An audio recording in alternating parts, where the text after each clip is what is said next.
자, 오늘은 민수기 34장을 읽었습니다. 민수기 34장은 이스라엘 민족이 가나안 땅에 들어갈 때 그 가나안 땅에 하나님이 주신 경계를 이렇게 그은 것이죠. 경계를 이렇게 얘기한 것인데, 하나님께서 모세에게 너는 이스라엘 자손에게 명령하여 그들에게 이르라. 너희가 가나안 땅에 들어가는 때 그 땅은 너희 기업이 되리니 곧 가나안 사방 지경이라 그랬어요. 그래서 너희 남쪽은 에돔 곁에 접근한 신광야인 너희 남쪽 경계는 동쪽으로 여매 끝에서 시작하여 돌아서 아그람빔 언덕 남쪽에 이르고 산을 지나 가데스 바라 남쪽에 이르고 또 하살 아들을 지나 아스몬에 이르고 아스몬에서 돌아서 애굽 시내를 지나 바다까지 이르는 경계다. 이렇게 해서 남쪽 경계, 서쪽 경계, 동쪽 경계, 북쪽 경계 모든 것을 전부 다 얘기를 해주고 있습니다. 자, 그러면서 앞으로 나가서 그들에게 나눠질 지파가 9지파 반이 됩니다. 왜냐하면 이쪽 요단강 건너편에서 르우벤 지파와 갓 지파 그리고 므낫세의 반쪽이 이쪽에서 땅을 얻었기 때문에 이제는 너희는 9지파 반만 그 땅을 지금 경계한 그 땅을 분배를 받으라 이렇게 말씀을 하고 있죠. 그리고 이것을 정리할 수 있는 두령들을 이렇게 지휘관을 이렇게 뽑아서 그들로 하여금 그것을 잘 나누도록 그렇게 얘기를 해주고 있습니다. 이처럼 우리 하나님께서도 우리에게 마땅히 가야 할 경계가 있어요. 우리 인생에도 경계가 있습니다.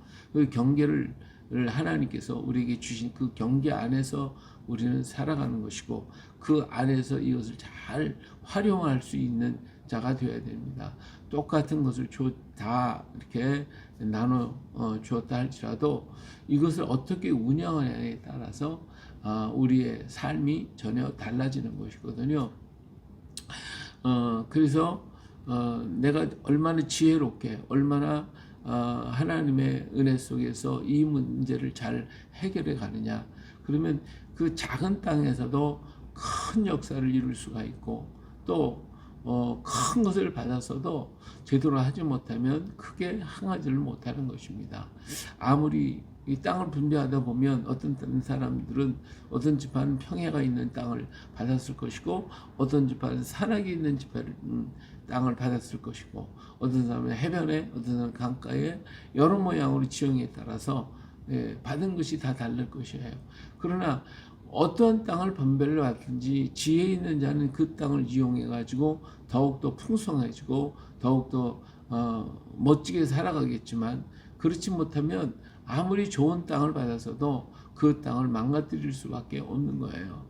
그렇기 때문에 땅이 중요한 게 아니라 그걸 받은 사람이 어떻게 하느냐, 어떻게 그 땅을 관리하느냐 이것이 중요한 것입니다.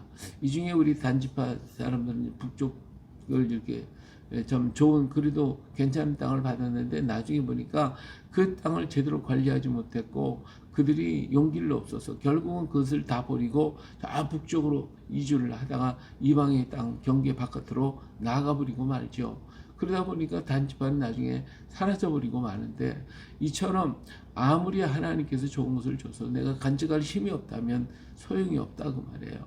그러니까 나에게 주신 이 땅의 문제만이 아니라 나에게 주신 달란트가 있고 나에게 주신 사명이 있어요. 그걸 어떻게 관리하느냐, 어떻게 이것을 이루어 가느냐 이게 중요한 것이거든요. 그것을 우리가 지혜 있는 자가 되고 하나님의 지혜를 가지고 운영하면 하나님이 더 풍성해지고 은혜로워지게 만들지만 그렇지 못하면 오히려 그것을 다 남에게 뺏겨버리고 우리는 있는 것마저 다 없어지게 되는 결과를 가져온다고 말이죠.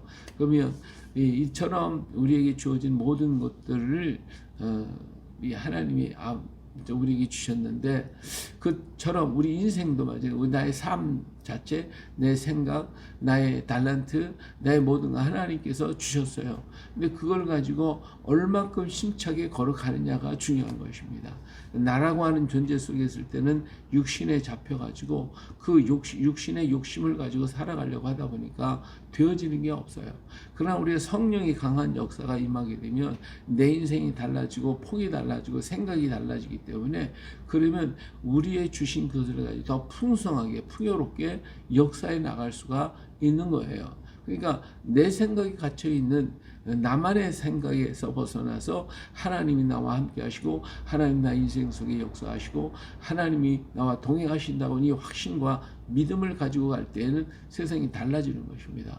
다윗은 비록 목동이었고 나이가 어렸지만 그 속에 하나님의 영이 역사하고 있을 때에 그는 골리앗을 만났을 때 두려움 없이 하나님이 나와 함께 하신다는 이 확신과 믿음을 가졌기 때문에 그는 골리앗을 칠 수가 있었습니다.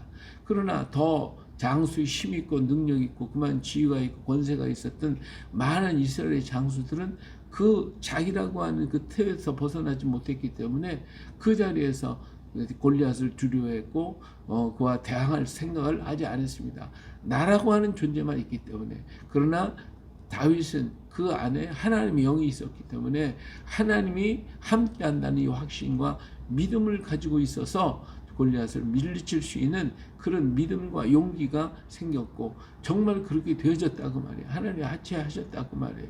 이처럼 마찬가지로 우리가 살아가는 삶 속에서도 나에게 주신 달란트가 있고 나에게 주신 경계가 있고 나에게 주신 모든 능력이 있어요. 근데 그것을 나라고 하는 존재 속에서만 갇혀 있다 보면 그러면 그 일을 풍성하게 할 수가 없어요. 그렇지만 그 안에 누가 계시다? 하나님이 계신다. 하나님이 이를 축복하신다. 그럴 때 그것이 30, 60, 100배의 결실을 이루어서 풍요한 삶을 살아갈 수 있도록 만들어 가시는 것입니다.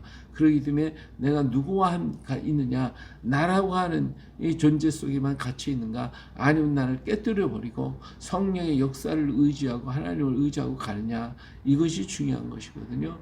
그래서 우리는 이러한 그 능력을 가지고 이런 하나님을 향한 믿음을 가지고 우리 세상을 대할 때에 두려워하거나 염려하거나 나라고 하는 존재 속에 갇혀 있지 말고 하나님이 하신다고 하는 이 용기와 믿음과 확신을 가지고 강하고 담대하게 밀고 나가면 반드시 우리는 멋진 승리를 할 것이고 하나님은 그 일에 함께 하셔서 30배, 100배의 결실을 이루게 만들어 주실 것입니다. 이 확신 가지고 나에게 주신 달란트, 나에게 주신 능력, 나에게 주신 모든 것을 가지고 주의 영광에서 내 중심 아니라 하나님 중심, 하나님의 뜻을 이루기 위해서 힘쓰며 애쓰고 노력해서 더 큰 역사 30배, 60배, 100배의 결실을 이루는 오늘 우리가 되어질 수 있기를 주의 이름으로 축복합니다. 할렐루야.